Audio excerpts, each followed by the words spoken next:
투기 의혹에 휩싸인 민주당 손혜원 의원이 건설사 등이 조사에 응하면 검찰 수사를 요청하겠다고 공개적으로 밝혔습니다. 자유한국당은 민주당이 손 의원의 해명을 수용하고 별도의 조치를 취하지 않은 데 대해 셀프 면죄부라고 비판하면서 의혹 규명을 위한 상임위 소집을 요구하고 나섰습니다. 국회 취재기자 연결합니다. 최기성 기자. 네, 국회입니다. 네, 손혜원 의원이 검찰 수사로 진실을 밝히자고 나선 건가요? 네, 손 의원은 검찰 수사를 함께 요청하자면서 다만 의혹을 최초 보도한 SBS와 해당 지역 아파트 조합, 건설사가 모두 조사에 응하는 게 전제 조건이라고 밝혔습니다. 또 이번 주말에라도 기자들과 함께 목포에 내려가서 의혹을 해명할 계획이 있다고 말했습니다. 여기에 김정숙 여사가 자신을 영입했다는 한국당 주장은 사실이 아니라면서 2015년 당시 문재인 새정치민주연합 대표가 자신에게 입당 제의를 했다고 반박했습니다. 연일 자신과 관련해 이어지는 보도를 두고서는 악랄한 인격 말살이라고 높은 수위로 비난했습니다. 사람 하나를 이렇게 정말 말살시키려고 하는 이 SBS는 뭐라도 걸어야 되지 않아요? 제가 했다는 사명이나 투기가 사실이 아니면 그 뭐라도 걸어야 되지 않아요? 또 조카가 산 집은 자비를 들여서 고쳤고 해당 지역이 문화재로 지정될지는 몰랐다고 주장했습니다. 하지만 민주당 한 중진 의원은 YTN과 통화에서 역사 재생을 하려면 목포시나 공공기관이 해야지 본인이 나서는 건 이익 충돌이 될 수도 있다고 말했습니다. 또 본인이 억울하더라도 당의 부담을 덜고 공정한 진상조사를 위해서 관련 상임위 간사 자리에서 물러나는 게 정치인의 태도 아니냐고도 덧붙였습니다.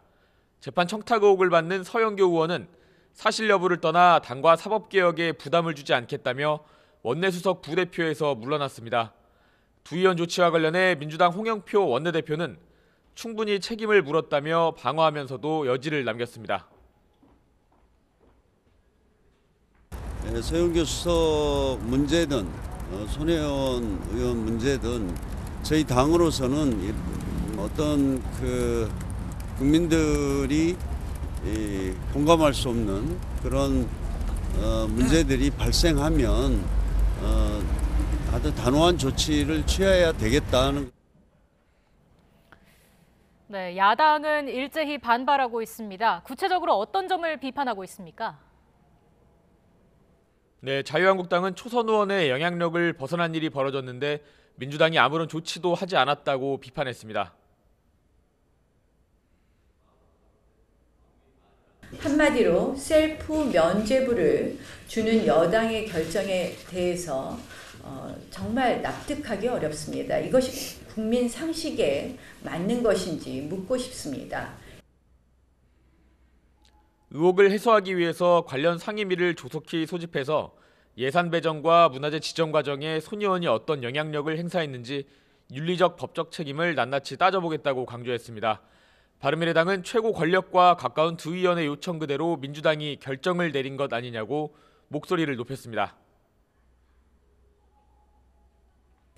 국민은 현명합니다. 당에서 왜 그런 결정을 했는지 청와대를 지켜볼 것입니다.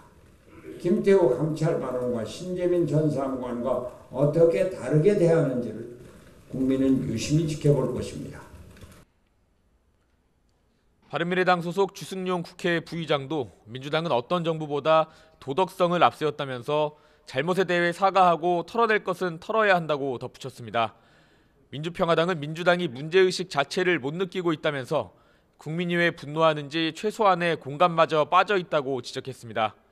민주평화당 박지원 의원도 손 의원 가족과 지인이 많게는 건물 20여 곳을 가지고 있다는 일부 언론 보도가 사실이라면 검찰 수사로 밝혀야 한다고 말했습니다. 정의당 역시 최대한 빠르게 사실관계를 밝히려면 수사에 적극 협조해야 한다고 촉구했습니다. 지금까지 국회에서 전해드렸습니다.